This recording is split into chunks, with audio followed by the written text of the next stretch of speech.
우리 중학교 때 이런 거 있었을 거예요. 해가 무수히 많다. 그 다음에 해가 하나도 없다. 이런 거 좀 봤었죠. 그쵸? 자, 해가 무수히 많은 거를 뭐라고 하냐면 부정이라고 해요. 부정. 왜 부정이라고 하냐면 해가 너무 많아서 어떤 거 하나로 정할 수가 없습니다. 라는 뜻이야. 아니 불자에 정할 정자. 그래서 해가 너무 많으니까 정할 수가 없다. 해가 하나도 없는 케이스는 뭐라고 하냐면 불능이라고 해요. 불능. 오케이?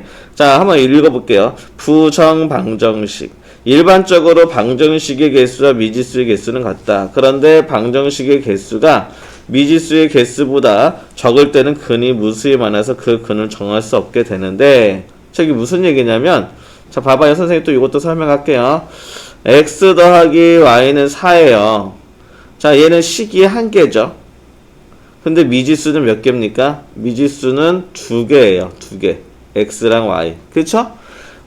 식의 개수보다 미지수의 개수가 많으면 해가 무수히 많아요. 봐봐요.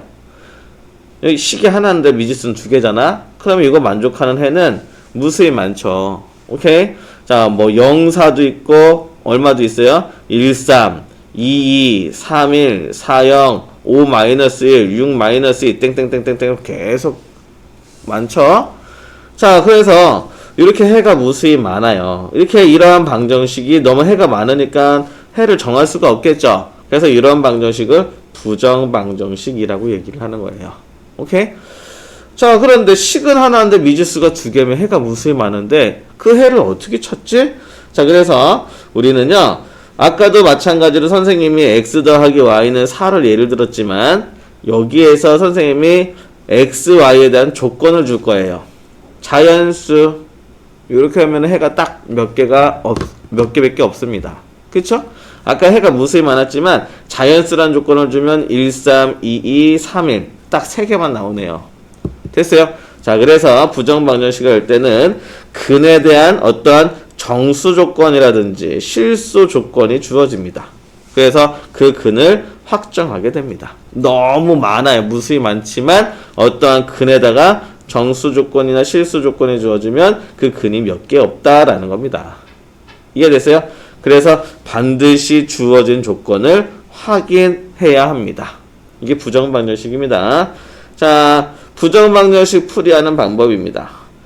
자, 부정방정식은 정수 조건이 있을 때는 어떻게 푸느냐? 자, 정수의 성질을 이용할 건데요. 어떠한 정수의 성질이냐면 정수 곱하기 정수는 뭐가 나올까요? 정수가 나오겠죠. 이해됐어요? x랑 y 곱해가지고 4가 나왔어요.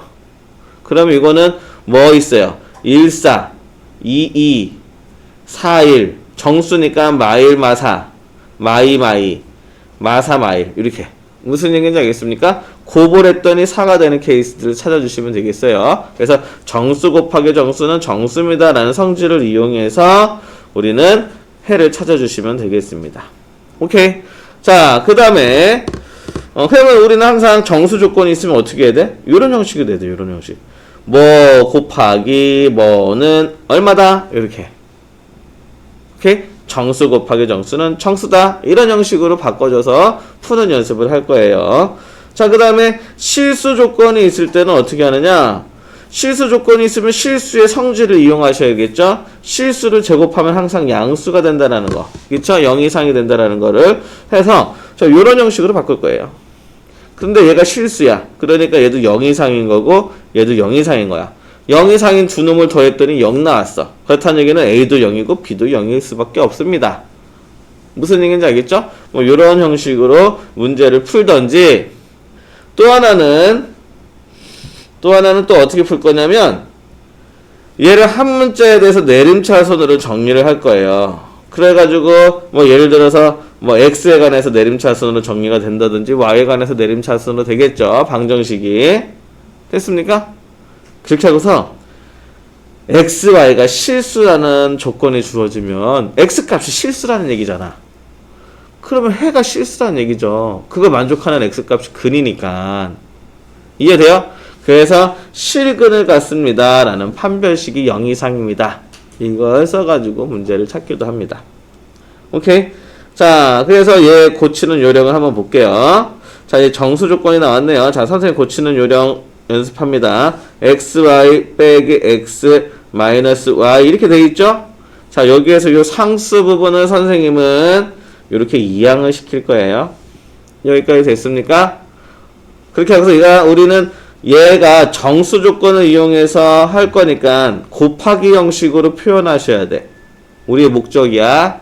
얘 문제를 풀려면. 자, 그럼 선생님은 요렇게 곱하기가 돼서 얼마다? 이렇게 나타낼 거야.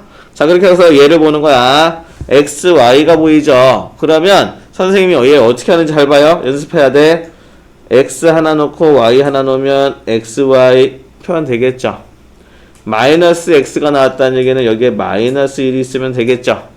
그래가지고 이렇게 곱하면 마이너스 x가 나오잖아. 마이너스 y가 나왔다는 얘기는 여기에 마이너스 1이 있으면 되겠죠? 그래서 얘를 한번 전개를 해볼게요. x, y도 나오고 마이너스 x도 나오고 마이너스 y도 나오고 플러스 1도 나오는 거잖아. 그럼 나는 얘를 이런 형태로 바꾸려면 뭐가 필요하냐면 요 놈이 필요하네. 돼요? 그래서 요 위에다가 필요한 놈을 플러스 1 이렇게 써주시면 되겠죠. 자, 그러면 얘는 뭘로 바뀌는 거야? x 빼기 1, y 빼기 1로 바뀌고 3 이렇게 되겠네요. 오케이? 자, 그러면 x, y가 정수라고 했어요. 그러니까 당연히 얘도 정수고 얘도 정수겠죠. 1 뺀 놈도 정수겠죠. 자, 그러면 정수 곱하기 정수는 3이니까 1, 3, 3, 1, 마 1, 마 3, 마 3, 마 1 이걸 따져줘가지고 x, y 값을 찾아주시면 되겠습니다. 이해돼요? 자, 이렇게 해서 문제를 풀어주시면 되는 거야. 자, 한번 필수 예제 19번으로 가볼게요.